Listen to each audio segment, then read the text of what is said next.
اعوذ باللہ من الشیطان الرجیم بسم اللہ الرحمن الرحیم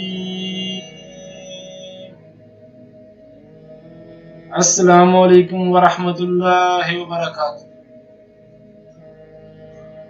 اسلامک نیٹ ورک کی جانب سے آج ایک اور نئی ویڈیو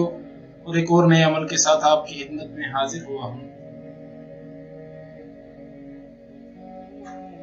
جس کے کرنے کے بعد انشاءاللہ عز و جل انشاءاللہ آپ کی کوئی بھی مالی پریشانی ہے، آپ کے خاوند کی، آپ کے بھائی کی، آپ کے بابا کی،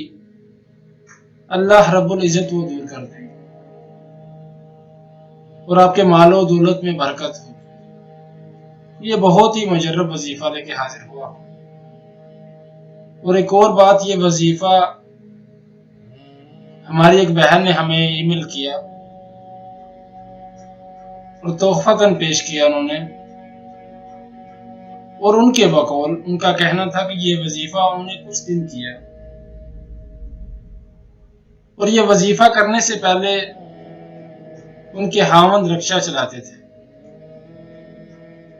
اور ان کے مالی حالات کافی خراب تھے، اور ان کے گھر میں پیسوں کی کمی، رزق کی کمی کی وجہ سے لڑائی جھگڑا بہت زیادہ ہوتا تھا،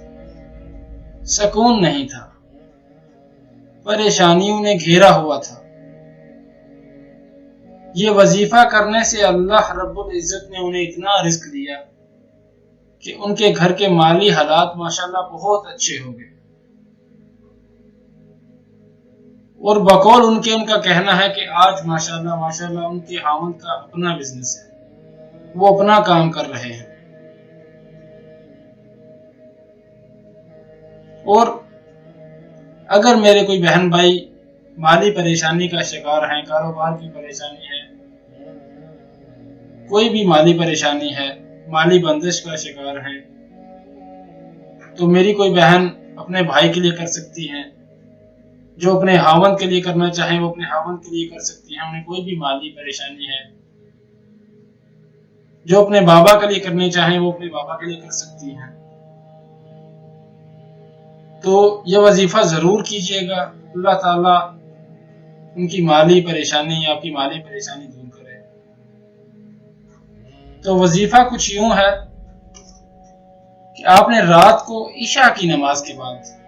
باوضو ہو کر آپ نے نئے کپڑے پہننے ہیں، خوشبو لگانی ہے، باوضو ہو کر آپ نے عشاء کی نماز ادا کرنی ہے۔ عشاء کی نماز ادا کرنے کے بعد آپ کی جو بھی پریشانی ہے وہ آپ تصور کر لیں، اور پھر اول و آخر درود شریف، درود ابراہیمی، اول و آخر درود شریف 11 مرتبہ درود ابراہیمی آپ نے پڑھنا ہے، اور 100 مرتبہ سورہ اخلاص آپ نے پڑھنی ہے، 100 مرتبہ۔ میں آپ کو پھر بتا دوں کہ سب سے پہلے آپ نے درود شریف آپ نے 11 مرتبہ سب سے پہلے پڑھنا ہے، اس کے بعد آپ نے سورہ اخلاص 100 مرتبہ پڑھنی ہے، 100 مرتبہ سورہ اخلاص، اور پھر آخر میں آپ نے پھر 11 مرتبہ درود ابراہیمی پڑھنا،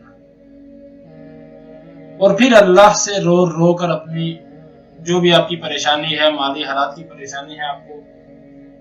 کوئی بھی یعنی کاروبار کی بندش ہے، یا کاروبار میں کوئی مسئلہ چل رہا ہے، یا کاروبار میں نقصان ہو رہا ہے، تو آپ اس کے لیے دعا کریں، اور اللہ تعالیٰ آپ کی پریشانی، مالی حالات بہت بہتر کر دیں گے، آپ کو کوئی پریشانی نہیں رہے گی۔ تو یہ وظیفہ ضرور کیجئے گا، اللہ تعالیٰ جس کو بھی مالی پریشانی ہے، جس کا کاروبار ہے، اللہ تعالیٰ سب کے کاروبار میں اضافہ کرے، سب کے کاروبار میں برکت دے۔ تو میں اپنی ویڈیو کے آخر میں ایک اور بات آپ کو کہوں گا کہ یہ وظیفہ کرنے کے ساتھ ساتھ 5 وقت کی نماز ضرور ادا کیجئے گا، 5 وقت کی نماز کو پابند کر لیں، 5 وقت کی نماز کو پابند کر لیں، اور جب تک آپ کی پریشانی دور نہیں ہوتی اس وظیفے کو کرتے رہیے گا، اس وظیفے کو کرتے